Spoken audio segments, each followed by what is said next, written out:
하나님 말씀입니다. 하나님 말씀은 창세기 3장 19절입니다.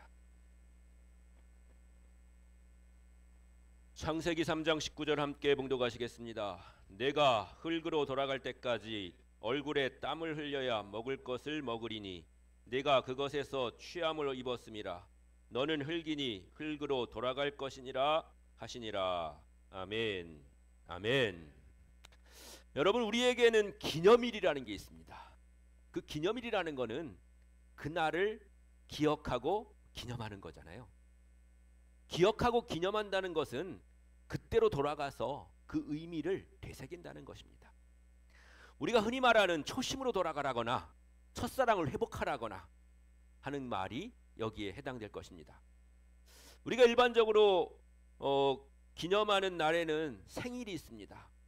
이 땅에 태어난 날을 기념하는 것이죠. 대부분의 사람들이 태어난 날을 기쁘고 행복한 날로 기억하고 기념하는 것입니다. 여러분이 태어나신 날도 기쁘고 행복한 날인 줄로 믿습니다. 그러므로 함께 축하하며 기념하면서 기쁨을 누리시길 바랍니다.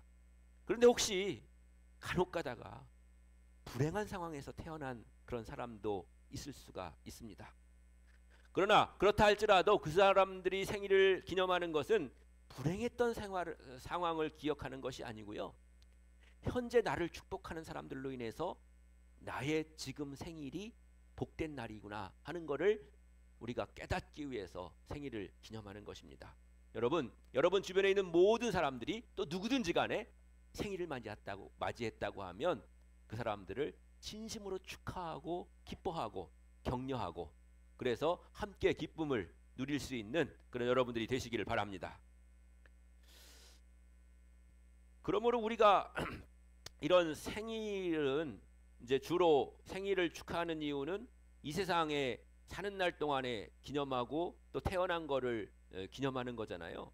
근데 여러분, 우리가 사람이 세상을 떠난 후에는, 즉 죽은 후에는 무엇을 기념하죠? 여기서 기념한다는 말은 축하한다는 그런 뜻이 아니라 기억하고 생각한다는 그런 일반적인 의미로 말씀드리는 겁니다. 사람이 죽으면은 어떤 날을 기념해요? 그냥 죽은 날을 기념하잖아요. 그날 또 이렇게 모이기도 하고 또 추모하는 시간도 가지고도 하고 이제 그렇게 하는데요. 저는 이것에 대해서 이렇게 주장을 한번 해봅니다. 우리가 기념해야 될 것은 죽음이 아니라 생명이라는 것입니다.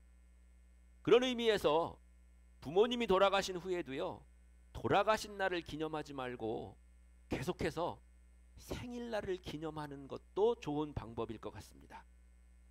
여러분, 사실 유명한 위인들을 보면요, 탄생 몇 주년 이런 걸 기념하지 죽은 날 몇 주년 이런 걸 기념하는 경우가 별로 없거든요.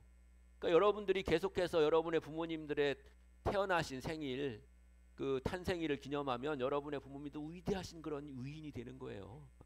그러니까 그러기 좋겠고요. 위인이 되라서가 아니라 제가 주장하고 싶은 거는 생명의 날을, 이 땅에 보내신 생명의 날을 그냥 기념했으면 좋겠다고 하는 것이고요. 그래서 저도 이제 전에 아주 오래전에 있던 교회에 그 당시에 90세였던 그런 장로님이 계셨거든요. 근데 90세라도 굉장히 막 건강하시고 그러셔요. 원래 농사 짓는 분은 아니지만 텃밭 같은 거 농사 지셔가지고 막 고구마 같은 거 캐시면은 한 박스 담아가지고 지게에다 짊어지고 저희 갖다주고 막 그렇게 아주 건강하게 사시는 분이었었는데, 그분이 이제 일제시대 때 징용 갔다 오시고 막 그러신 분이시기도 하고, 그러다 보니까 부모님을 일찍 잃어버렸어요. 잃어버렸다는 건 돌아가셨다는 게 아니라 생사를 모르셔요. 그래가지고 이제 그분이 늘 이제 다른 사람들은 다 쉽게 말해서 추모 예배 드리거나 제사 지내거나 그런 거 하는데 그런 거 잘 모르니까 한 번도 못 했다는 거예요, 부모님에 대해서. 그래서 제가 이제 그분한테 그렇게 한번 조언을 드렸어요. 어차피 모르기도 하지만 어쨌든 생명을 기념하는 게 전 좋다고 생각하니까 생일날은 아시지 않냐, 태어나신 날은. 그러니까 생일날 모여서 밥도 먹고 또 기념도 하고 또 예배도 드리고 그러면 좋겠다, 이렇게 말씀드렸더니 그분이 그 다음부터는 이제 90세 넘으신 분인데 아버지 생신날 이제 모여가지고 같이 이제 이렇게 예배도 드리고 이제 그렇게 하는 거예요. 뭐 저는 뭐 이렇게 선택하시거나 저렇게 선택하시거나 상관없는 거지만 저는 그렇게 하는 것도 굉장히 좋은 방법 가운데 하나라 이렇게 생각을 하고요. 그래서 여러분들이 형제들이 잘 상의가 되신다면 형제들끼리 상의해서 그런 것도 한번 결정해 보면 좋지 않을까 이렇게 생각을 합니다. 여러분, 우리가 생일이나 추모일을 예를 들어서 말씀을 드리지만 이 땅에는 기념할 일이 참 많잖아요. 국가적으로는 뭐 3.1절도 이제 다가오고 광복절도 있고 이런 국경일을 기념하기도 하고요. 또 연인들은 만난 지 100일 아니면 1년, 1000일, 1년이나 1000일은 가기가 쉽진 않더라고요. 요즘 상황에. 그런 걸 막 기념하기도 하고 막 그렇거든요. 그러고 보니까 연인들이 기념하는 날이 또 하나 있는데요. 엊그제 지나간 발렌타인데이입니다. 발렌타인데이라는 게 있거든요. 발렌타인데이는 여자가 남자에게 초콜릿을 주면서 사랑을 고백하는 그런 날인데요. 여러분 남자분들 좀 초콜릿 좀 받으셨는지 모르겠어요. 뭐 그날이 있는지도 모르고 지나가신 분들도 많을 텐데요. 지난주 라디오 사연에서 들은 이야기인데요. 발렌타인데이에 은근히 아내에게 초콜릿을 받기를 기대했던 남편이 아침 출근을 하면서 아내에게 물어봤습니다. 여보, 나한테 뭐 줄 거 없어? 아내는 그 말에 줄 게 없다고 대답하는 거예요. 답답한 남편이 아내에게 오늘 무슨 날인지 알아? 라고 이렇게 물어봤어요. 재차. 그랬더니 여전히 아내가 모르겠다는 거예요. 그러자 남편은 오늘은 발렌타인데이고 여자가 남자에게 초콜릿을 주는 날이라고 이렇게 자세히 설명을 해줍니다. 그랬더니 아내는 다 알고 있었다는 듯이 마지막으로 한마디 합니다. 아, 그 발렌타인데이 그날은 사랑하는 사람에게 초콜릿 주는 날이야. 여러분은 사랑하는 사람과 살고 있습니까? 발렌타인데이의 기원은 로마 시대로 거슬러 올라갑니다. 로마 시대에는 남녀가 결혼을 하려면요 황제의 허락을 받아야 됐습니다. 굳이 황제도 결혼 허락을 안 해줄 이유는 없었지만 여간 불편한 일이 아니었습니다. 그런데 발렌타인이라고 하는 이름을 가진 사제가 황제의 허락을 받지 않은 연인의 결혼식을 주례했습니다. 그렇게 황제의 명령을 어긴 죄로 그 발렌타인은 바로 순교했습니다. 그래서 발렌타인데이는요 그 발렌타인 사제의 순교를 추모하는 그런 날입니다. 이것이 그 의미가 발전돼 가지고요 젊은 연인들이 자유롭게 초콜릿을 주면서 사랑을 고백하는 그런 날이 된 것이죠. 제가 오늘 이런저런 이야기를 하면서 발렌타인데이까지 온 거는요 올해 2월 14일 발렌타인데이가 교회적으로도 기념할 날이기 때문에 그렇습니다. 2월 14일 즉 지난 수요일은 제의 수요일이라고 부르는 날입니다. 제의 수요일이 뭐냐면 사순절이 시작되는 날입니다. 사순절이라고 하면 부활절 전 40일 동안 예수님의 고난을 기억하고 기념할 뿐만 아니라 그 고난에 동참하는 기간입니다. 그래서 우리가 제의 수요일을 이야기하려면 먼저 부활절을 알아야 됩니다. 여러분 부활절은 몇 월 며칠입니까? 질문이 좀 잘못됐죠? 올해 부활절은 몇 월 며칠입니까? 라고 물어봐야 옳은 질문입니다. 왜냐하면 부활절은 바뀌기 때문에 그렇습니다. 부활절을 정하는 방법은 이렇습니다. 여러분 절기로 춘분이 있습니다. 낮과 밤의 길이가 같은 봄의 절기입니다. 춘분은 3월 20일입니다. 이 춘분이 지나고 음력으로 보름 15일 날이 지난 후에 첫 번째 맞는 주일이 부활주일입니다. 그래서 경우에 따라서는요 이 부활절이 한 달 정도 차이가 납니다. 올해는 3월 31일이지만 3월달 중순이 될 수도 있고 또 4월달 중순이 될 수도 있고 이렇게 차이가 많이 날 수도 있는 거죠. 그럼 왜 이렇게 복잡한 방법으로 부활절을 정했느냐 하면 물론 이유야 있겠지만요 뭐 그것까지 우리가 알 필요야 없을 것 같고요 또 그 의미가 그리 중요하지 않을 수도 있습니다. 왜냐하면 우리도 생일을 음력으로 하는 사람도 있고 양력으로 하는 사람도 있잖아요. 그런데 그게 뭐 음력이 굉장히 중요해서 아니면 양력이 굉장히 중요해서 그렇게 정한 게 아니라 우리가 태어날 그때 당시에 문화와 관습 또는 부모님들이 양력을 더 좋아하시는지 음력을 더 좋아하시는지 거기에 따라서 정해진 거지 그렇게 양력음력이 중요한 건 아니기 때문에 그런 거죠. 아무튼 그렇게 해서 부활절이 정해지면요, 거기서부터 거꾸로 역산을 해서 40일을 사순절 기간으로 정해서 지키게 되는데요. 주일은 제외되기 때문에 총 46일입니다. 사순절 기간 동안 주일이 6번 들어 있습니다. 그래서 사순절이 시작되는 날은 언제나 수요일입니다. 그리고 그 수요일을 제의 수요일이라고 그렇게 부릅니다. 여기서 그럼 제는 뭐냐면 나무나 풀이 불타고 남은 제를 말하는 것입니다. 그러니까 티끌이나 흙을 말하는 것이죠. 제의 수요일의 기원도 역시 초기 기독교 시대로 거슬러 올라갑니다. 2세기경에는요, 이미 회개하는 죄인들이 공개적으로 자기가 회개했다고 하는 걸 표시하기 위해서 재를 한 주먹 가지고 자기 머리에다 뿌리면서 자신의 회개를 표현하는 그런 관습이 있었습니다. 이러한 관습이 4세기의 로마 카톨릭 교회에서 정식으로 인정되기 시작했고요. 점차 전통적인 기독교 교회에서 지키게 되었습니다.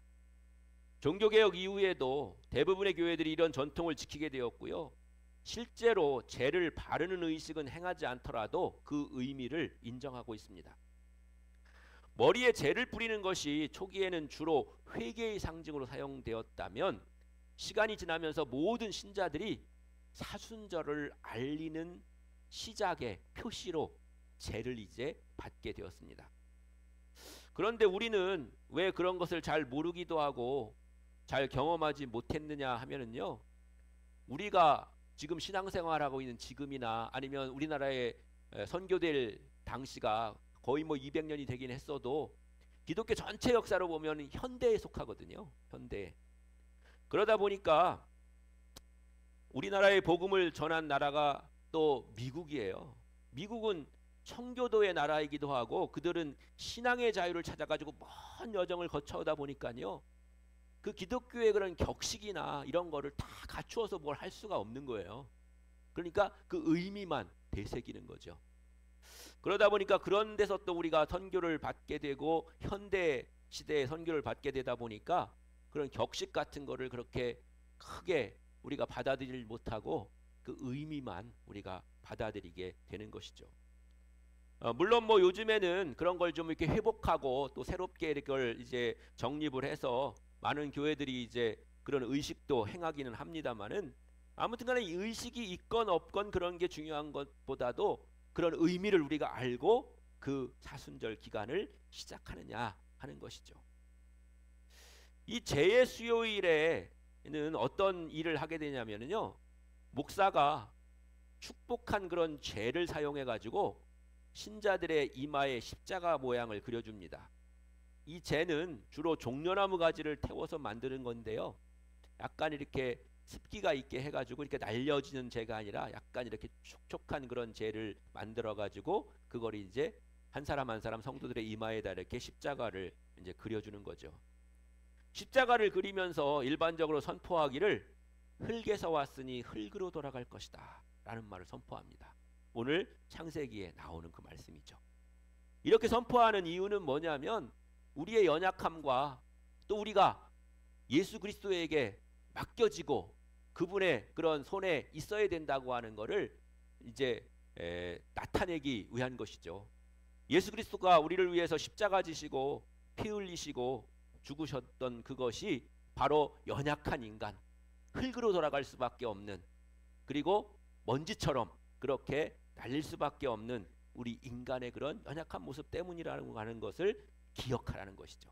그리고 사순절 기간 동안에 그것을 기억하면서 주님의 십자가를 묵상하고 또한 그 고난에 참여하는 그런 일들을 행하라고 하는 것입니다.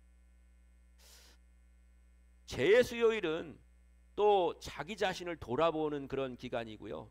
그런 것의 시작이고요. 죄를 회개하고 영적 성장을 위해서 노력하는 시기의 시작을 알리는 것입니다. 그래서 많은 기독교인들이 이 기간 동안에 금식을 하기도 하고 또는 특정한 육체적인 쾌락을 포기하기도 하고 또 기도와 성경 공부를 더 많이 시간을 할애해서 하기도 하고요. 그렇게 하게 되는 것이죠. 그런데 그 기간이 40일인 이유는 성경에서 40은 이제 고난의 상징이기도 하기 때문에 그렇습니다. 예수 그리스도께서 사막에서 40일 동안 금식해서 시험을 받으신 것도 그렇고요. 또 더 나아가서 이스라엘 백성들이 광야에서 40년 동안 지나야 했던 것도 바로 이런 이제 의미를 가지고 있는 것입니다. 바로 이와 같이 재의 수요일로부터 시작되는 사순절을 지키는 방법은 개인적으로 다 다릅니다. 옛날에는 뭐 강단에서 목사님이 뭐 이번 한 주간 금식하십시다 이렇게 선포하거나 뭐 이렇게 해라 저렇게 해라 얘기도 했습니다만은 사실 뭐 그것이 또 필요할 수도 있지만 저는 여러분 각자가 결정하고 각자가 필요한 것을 여러분들이 행하는 것이 좋다고 생각합니다. 왜냐하면 갑자기 금식을 선포하면 금식할 수 없는 그런 상황에 있는 사람들도 있을 수가 있잖아요. 그러니까 그런 것들을 자신이 잘 선택해서 해야 될 텐데요. 뭐 금식을 할 수 있으면 금식을 하고 또 다른 어떤 모양으로 내가 절제하고 또 주님을 더 묵상하는 그런 일을 할 수 있으면 이제 하는 것이 필요하다고 하는 것이죠. 여러분 그러나 일반적으로 사순절을 지키기 위해서는 다음과 같은 그런 방법들을 우리가 쓰게 되는데요. 첫 번째는 금방 말씀드렸던 것처럼 금식입니다. 사순절 동안의 금식을 우리가 실천할 수 있습니다. 뭐 완전 금식을 할 수도 있지만 그건 뭐 결코 쉬운 일이 아니기 때문에 하루에 한 끼 또는 두 끼를 금식할 수가 있고요. 아니면 고난주간만 금식하는 걸 선택할 수가 있습니다. 어떤 선택을 해도 좋지만은요. 금식은 단순히 음식을 먹는 것을 금하는 것이 아니라 나의 육체의 욕심과 거친 성품을 제거하는 그런 방법으로 금식을 사용하게 되는 것입니다. 그러니까 내가 힘이 있어가지고 다른 사람에게 막말도 하고 또 다른 사람이 상처받을 행동도 하고 그렇게 되는 것 같다. 그러니까 내가 좀 힘을 빼고 내가 죽어지고 낮아지고 그렇게 해서 내 말도 좀 순화시키고 내 행동도 좀 부드러운 그런 행동으로 바꿔나가야 되겠다. 그렇게 하기 위해서 우리가 금식을 하는 거죠. 성경에도 나와 있지만 우리가 금식을 자랑할 수 없는 이유가 그런 것입니다. 금식은 우리의 자랑이 아니라 우리를 오히려 낮추게 하고 우리를 오히려 겸손하게 하고 우리를 또한 복종시키게 하기 위한 그런 방법이기 때문에 그렇습니다. 여러분 할 수 있으면 금식을 여러분 선택하셔서 금식을 해보시기를 주님의 이름으로 권면드립니다. 두 번째는 절제식이 있어요. 절제식. 사순절 동안에요. 절제하는 그런 식사를 하는 거예요. 예를 들자면 동물성 식품을 제외한 다른 식사를 하는 것이 절제식입니다. 일반적으로. 그리고 뭐 보통 동물성 식사를 안 한다고 하는 건 채소를 먹는 거잖아요. 뭐 채소를 먹어서 몸에 좋아서 그런 거라기보다는 이 동물성 식품이 큰 에너지를 이렇게 내는데 필요한 그런 식사거든요. 그래가지고 여러분 육체 노동을 하거나 그러시는 분들은 아침에 나가실 때 꼭 고기를 한두 점 먹고 가시면 좋습니다. 왜냐하면 육체적인 그런 힘을 낼 수 있기 때문에 그런 것이죠. 그래서 동물성 식사도 당연히 뭐 필요한 거긴 합니다만은 그렇지만 우리가 그렇게 갑자기 에너지를 발산함으로 말미암아서 역시나 실수하거나 또는 내 그런 욕심이나 정욕이 발현되는 그런 것들을 우리가 자제하고 절제하기 위해서 절제식을 하는 것이죠. 그래가지고 그런 이제 절제식을 통해서 자신을 절제하는 그런 훈련을 하는 것이고요. 오히려 채소를 먹으면서 그렇게 우리가 살아가면서 채소가 주는 그런 유익도 우리가 경험하게 되는 것입니다. 그렇다고 해서 여러분 꼭 뭐 고기를 먹지 말라는 얘기가 아닙니다. 나는 평상시에는 원래 채소를 너무 많이 먹고 좋아한다 그러면 채소도 좀 절제할 수가 있는 거죠. 그러니까 자기가 좋아하는 거 그런 걸 좀 절제하라는 그런 얘기인 것입니다. 뭐 치즈를 너무 많이 드시는 분은 치즈를 절제하시고 또 자기가 뭐 어쨌든 단 걸 너무 좋아하시는 분은 단 거를 절제하시고 이렇게 자기가 없어서는 안 되는 그런 것들을 좀 절제하면서 자신의 그런 절제하는 그런 모습들을 표현하고 나타내게 되는 것입니다. 여러분 오징어 게임이라는 그런 드라마인가요? 그 영화인가 제가 잘 모르겠는데 그런 거 여러분 보신 적 있으시죠? 거의 마지막 부분에 보면요. 살아남은 사람들에게 피가 이렇게 흐르는 그런 고기를 먹게 하는 그런 장면이 나옵니다. 고기를 먹게 하는 장면은요. 약육강식의 동물적 생존 경쟁을 의미하는 것이고요. 피를 먹는 것은요. 그동안 경쟁을 통해서 희생시켜온 많은 사람들의 피를 상징하는 겁니다. 그러니까 고기를 먹는 사람은 내가 약육강식에서 이겼다 하는 그런 거를 표현하기도 하는 것이고요. 나 때문에 많은 사람들이 희생됐다, 이거를 나타내는 것인데, 오히려 거기에서는 그렇게 자기가 살아남고 자기가 강한 것에 대해서 굉장히 자랑스럽게 여기는 거죠. 다른 사람들 다 짓밟고 올라오고 그런 것을 자기가 생존한 것에 대해서 굉장히 자랑스럽게 여기는 그런 장면으로 이렇게 보여지는 것을 볼 수가 있습니다. 우리가 금식이나 절제식을 통해서 배우고자 하는 것은 그래서 인간을 존중하는 것입니다. 나 때문에 상처받거나 피해를 당하거나 아니면 그 삶이 망가지지 않도록 우리가 그 사람을 보호하는 것이고요, 함께 하는 것이고요, 그리고 격려하는 것입니다. 더 나아가서는 우리가 사람이 떡으로만 사는 것이 아니라 하나님의 말씀으로 살아야 한다는 것을 우리가 깨닫고 인정하고 고백하는 일인 줄로 믿습니다. 여러분, 이 기간 동안에 여러분이 좋아하시는 것을 좀 절제할 수 있는 그런 절제의 은혜가 있으시기를 주님의 이름으로 간절히 축원합니다. 또 기도와 묵상을 해야 됩니다. 사순절 동안 개인적인 기도와 묵상을 통해서 영적으로 성장할 수 있고요, 신앙생활을 더욱더 강하게 할 수가 있습니다. 이 정적인 시간을 우리가 갖는 것은 기도와 묵상을 통해서 내면적이고 정신적인 그런 쉼을 추구하는 것이고요, 더욱더 안정된 그리고 강한 사람으로 거듭나기 위한 그런 훈련을 하는 것입니다. 여러분, 이 사람 어떤 사람인지 우리가 파악하기 위해서 쉬운 방법 중에 하나는요, 그 사람이 혼자 있을 때, 쉴 때, 여유가 있을 때 뭐를 하는지 보면 그 사람이 어떤 사람인지 알 수 있습니다. 왜냐하면 바쁘고 분주할 때는 다 자기에게 딱 맡겨진 일만 합니다. 근데 여유가 생기거나 아니면 좀 쉬는 시간이 생기거나 아니면 돈의 여유가 생기거나 하면 자기가 정말 좋아하는 일을 하고 싶은 일을 하거든요.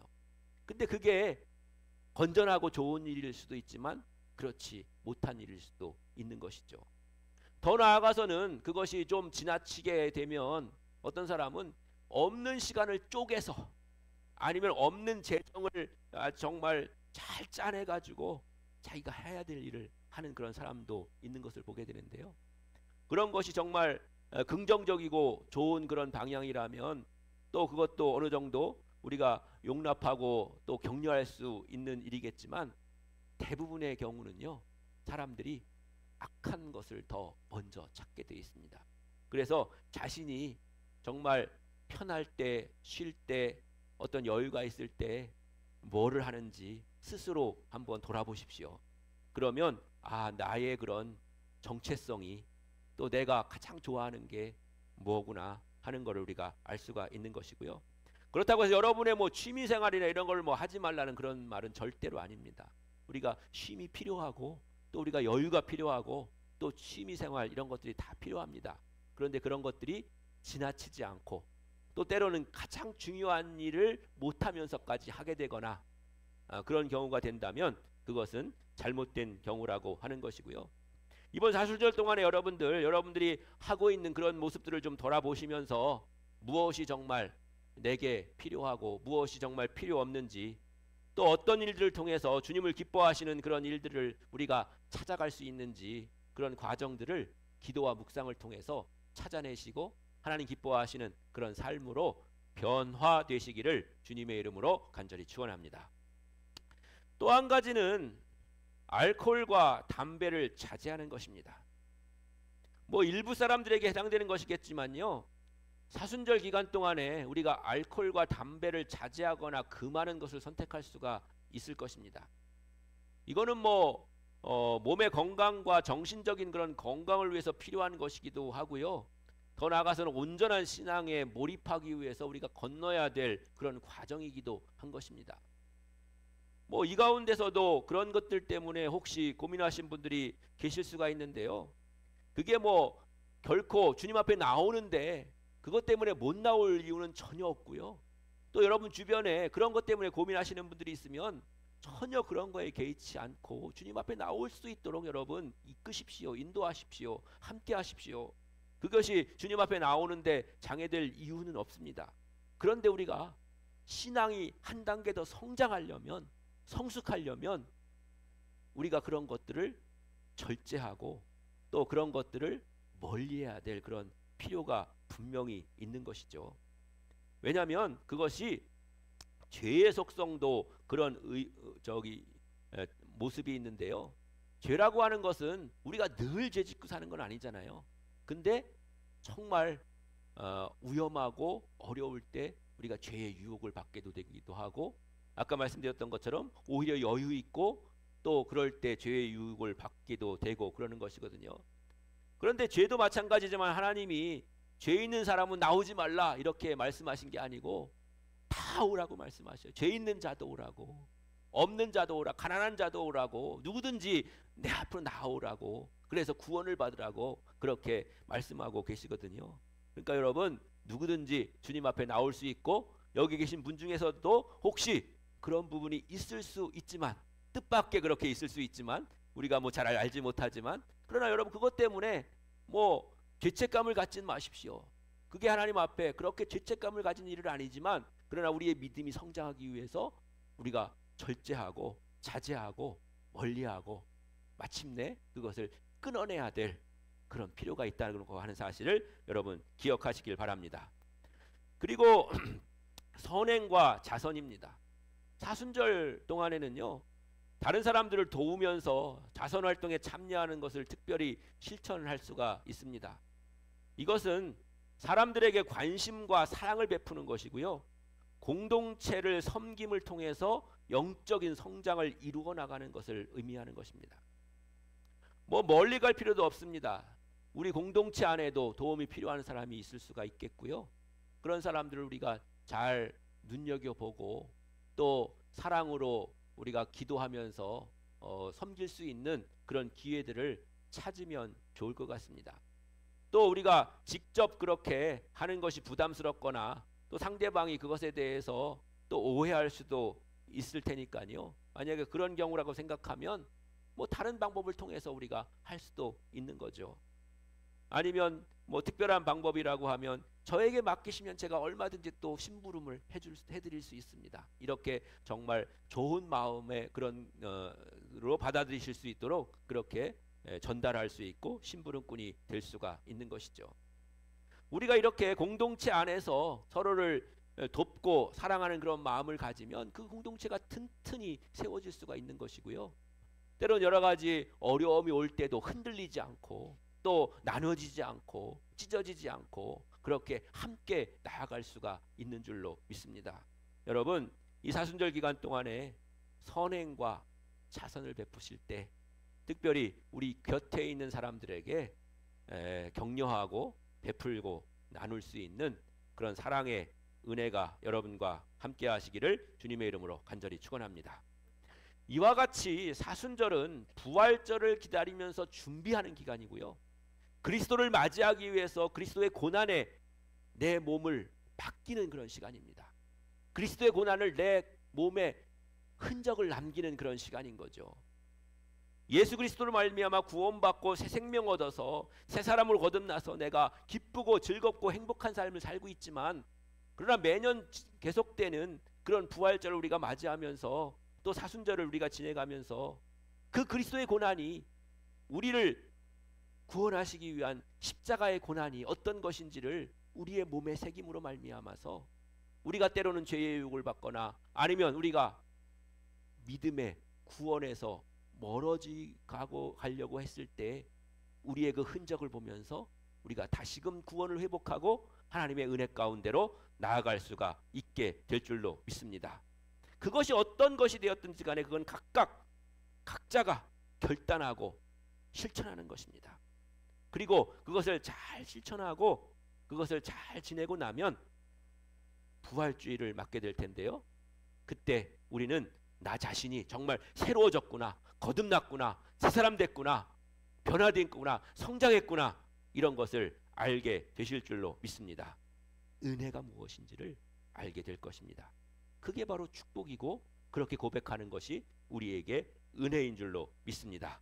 이제 40일 남았는데요, 주님 안에서 이 40일 사순절 기간이 승리하는 그런 기간, 하나님의 은혜를 정말 깊이 체험하는 기간, 이 기간을 통해서 그리스도의 십자가의 흔적이 내 몸에 새겨지는 기간.